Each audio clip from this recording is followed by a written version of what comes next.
नमस्कार, मैं हूं प्रिया सिंह। आप देख रहे हैं खबर हिंदुस्तान। तो चलिए नजर डालते हैं अब तक की खबरों पर। दिल्ली के CM Arvind Kejriwal corona positive.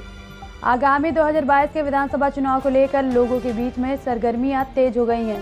सभी पार्टी जमकर प्रचार कर रहे हैं। ऐसे में आपको बता दें कि दिल्ली के मुख्यमंत्री अरविंद केजरीवाल कोरोना संक्रमित पाए गए हैं।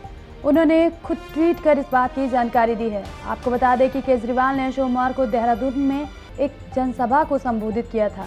उससे पहले रविवार को लखनऊ में भी उन्होंने एक रैली की थी। ओवैसी ने की भारत चीन सीमा विवाद पर विशेष संसद सत्र की मांग।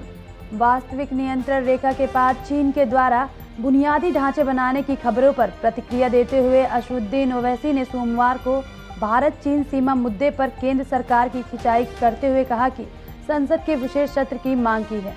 भारत केंद्र सरकार पर हमला करते हुए ओवैसी ने एक के बाद कई ट्वीट किए। उन्होंने कहा कि सीमावर्ती क्षेत्रों में चीनी बुनियादी ढांचे का विकास भविष्य के लिए अशुभ है। भारत में 1 महीने के भीतर चरम पर पहुंच जाएगा कोरोना का नया वेरिएंट ओमिक्रॉन जिस तेजी से फैल रहा है, उसके चलते विशेषज्ञों का मानना है कि 1 महीने के अंदर ये पूरी तरह से डेल्टा की जगह ले लेगा। यह स्थिति आने के बाद इसके नए संक्रमण में तेजी से गिरावट देखने को मिला है। दक्षिणी अफ्रीका के अनुभव से इस बात को बल प्रदान करते हुए एम्स के कम्युनिटी विभाग के प्रोफेसर संजय राय ने कहा कि जिस प्रकार दक्षिण अफ्रीका में ओमिक्रॉन का संक्रमण तेजी से बढ़ रहा था और उसके बाद ओमिक्रॉन ब्रिटेन और अन्य देशों में यही रुझान दिख रहा है। लद्दाख के सामने एलएसी पर चीन के 60,000 सैनिक तैनात। पिछले 20 महीनों से अधिक समय से पूर्वी लद्दाख इलाके में सीमा पर सैन्य गतिरोध किए चीन ने अब भारतीय क्षेत्र के सामने लगभग 60,000 सैनिकों को तैनात कर दिया है। जानकारी सूत्रों ने बताया कि गर्मियों में चीन सैनिकों की संख्या काफ़ी बढ़ गई थी, क्योंकि वे प्रशिक्षण के लिए बड़ी संख्या में सैनिकों को यहां ले आए थे। बीजेपी प्रत्याशियों टिकट को लेकर दिल्ली एमपी टीमें कर रही हैं क्षेत्र में सर्वे। नए साल के साथ ही अब भाजपा में टिकटों को लेकर महामंथन शुरू हो गया है। इसके लिए फाइनल सर्वे शुरू कर दिया गया है। दिल्ली और मध्य प्रदेश भाजपा की टीम पश्चिम क्षेत्र में लगा दी गई है। करीब 1 सप्ताह में जनता के साथ पार्टी कार्यकर्ताओं की राय लेकर नेतृत्व को रिपोर्ट दी जाएगी। पार्टी के वरिष्ठ नेताओं के अनुसार अब भाजपा में टिकटों को लेकर फाइनल राउंड सर्वे शुरू कर दिया गया है। इसके तहत पश्चिम क्षेत्र के 71 सीटों की जिम्मेदारी दिल्ली और मध्य प्रदेश भाजपा नेताओं को दी गई है। सीएम योगी आज अलीगढ़ को देंगे 660 मेगावाट तापीय परियोजना की सौगात। मुख्यमंत्री योगी आदित्यनाथ मंगलवार को अलीगढ़ के 660 मेगावाट की तापीय परियोजना का उद्घाटन करेंगे। कसीमपुर में 6,000 करोड़ रुपए की लागत से परियोजनाओं का निर्माण किया गया है। तापीय परियोजना के अलावा 113 अन्य परियोजनाओं का लोकार्पण व शिलान्यास मुख्यमंत्री करेंगे। यूपी में 6 जनवरी से बदलेगा मौसम का मिजाज।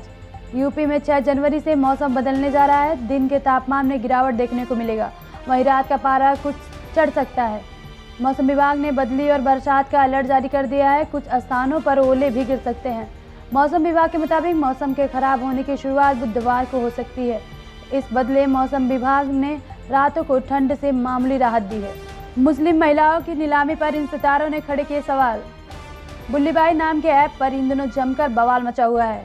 ऐप पर मुस्लिम महिलाओं की नीलामी और उनकी तस्वीरें अपलोड कर अभद्र टिप्पणी का आरोप है। यही नहीं, एक महिला पत्रकार की तस्वीर को भी अपलोड कर दिया गया है। तस्वीरों के साथ छेड़छाड़ कर उस पर आपत्तिजनक कमेंट है। महिला पत्रकार का कहना है कि यह दुखद है कि देश में मुस्लिम महिलाएं सुरक्षित नहीं है। सोशल मीडिया पर इसको लेकर जोरदार प्रतिक्रियाएं दे रहे हैं लोग। बॉलीवुड के कई कलाकारों ने भी इस पोस्ट पे मुस्लिम महिलाओं को निशाना बनाने पर सवाल खड़े किए हैं। पुजारा रहाणे के प्रदर्शन से नाखुश हैं गावस्कर। भारत के मध्यक्रम में बल्लेबाज जोड़ी चेतेश्वर पुजारा और रहाणे जोहान्सबर्ग में दक्षिण अफ्रीका के खिलाफ दूसरे टेस्ट के पहले दिन फ्लॉप साबित हुए।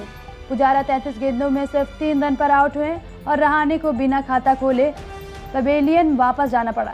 उनके लगातार खराब प्रदर्शन से भारत के प्लेइंग 11 ने उनके स्थान पर सवालिया निशान उठाने लगे हैं।